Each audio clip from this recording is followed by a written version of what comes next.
Happy Sabbath, Guidesters. I'm so excited to read another story to you today.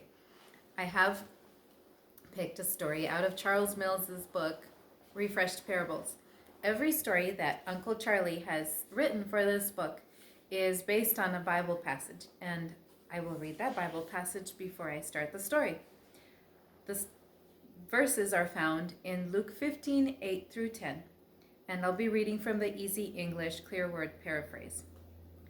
It's the same way with a woman who has 10 valuable coins, but loses one of them. What does she do? She cleans house, looking for the coin until she finds it. When she does, she tells all her neighbors and friends what happened, and they're all happy with her. That's how it is in heaven. The angels are very happy when someone who was lost turns to God. The name of the story is The Missing State. Nebraska is missing, 9-year-old Amy declared as she burst into her older sister's bedroom. I looked and it was gone, just gone. The authorities in Omaha need to be notified, Katie responded, grabbing her cell phone and starting to enter numbers. Then she paused. Wait, it's Nebraska. No one will miss it. Amy flopped down on the bed. Stop making jokes, Katie, she urged. This is serious. I have all the other state souvenir spoons from our trip to California 3 years ago, but now one is missing, and I don't know where it is. Nebraska? Yes. Who would want to steal it? Katie frowned. Let me get this straight. You think someone broke into your room, looked around for something to take, bypassed your laptop, smartphone, digital camera, and half-filled piggy bank, and made off with a cheap tourist souvenir that cost, what, $10?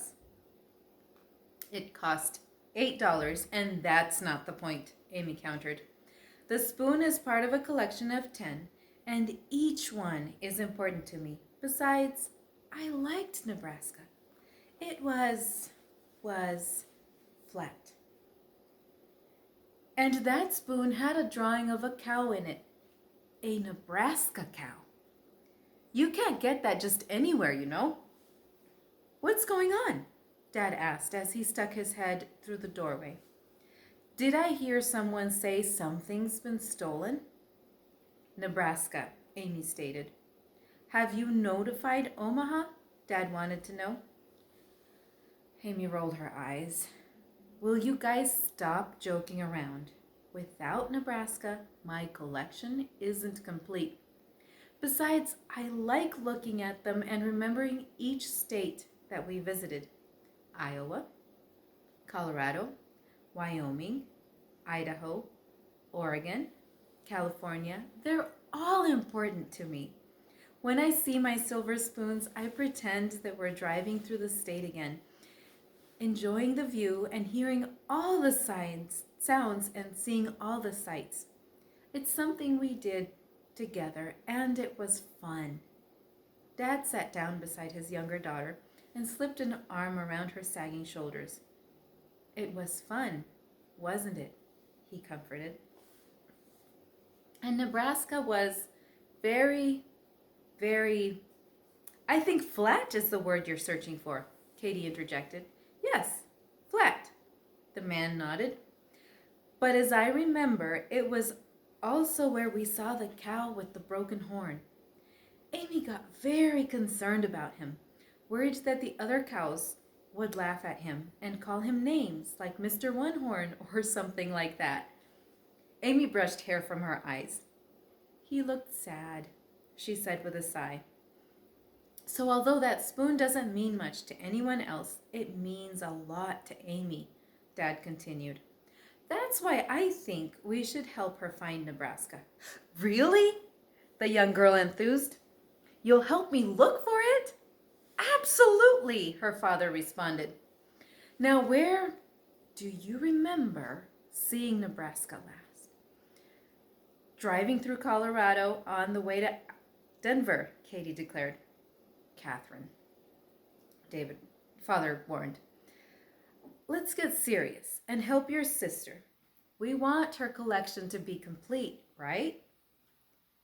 Right, Katie nodded. Sorry, Amy. No more jokes. The young girl thought for a moment. I was cleaning the spoons in my bathroom. They tend to get a little dusty hanging up there in their frame above my dresser. I remember that Nevada had a nasty stain on it. I think a bug pooped on it. Katie opened her mouth to say something, but Dad stopped her. Okay, he urged, looking at Amy. And you've searched all around your bathroom? Yes. All the stains were in a frame when I hung it back on the wall. Above your dresser? Right. Follow me. Dad led the girls into Amy's room and carefully pulled the dresser away from the wall. Amy looked behind it and broke into one big smile. Nebraska! We found Nebraska! The girl reached down and retrieved the missing spoon. Yep. There's the cow and everything. Quietly, the lost item was returned to the collection, and the three stood admiring the spoon's gleaming surfaces and colorful images. They each took a moment to remember what it was like to visit the states represented. After Dad and Katie left, Amy smiled up at her precious collection. Now we're all together again, she said with a sigh. Looking straight at Nebraska, she added, You were lost, but now you're found. Welcome home, Mr. One-Horn. It's the same way with a woman who has 10 valuable coins but loses one of them. What does she do? She cleans house, looking for the coin until she finds it. When she does, she tells her neighbors and friends what happened, and they're all happy with her. That's how it is in heaven. The angels are very happy when someone who was lost turns to God. And I pray that you and I will let God find us and let him treasure us like he has. And that's why he sent his son, because he wanted to make sure that you and I would be safe in his arms. And when you and I are safe, the angels rejoice. Happy Sabbath, Guidesters. I hope you enjoyed this story as much as I did.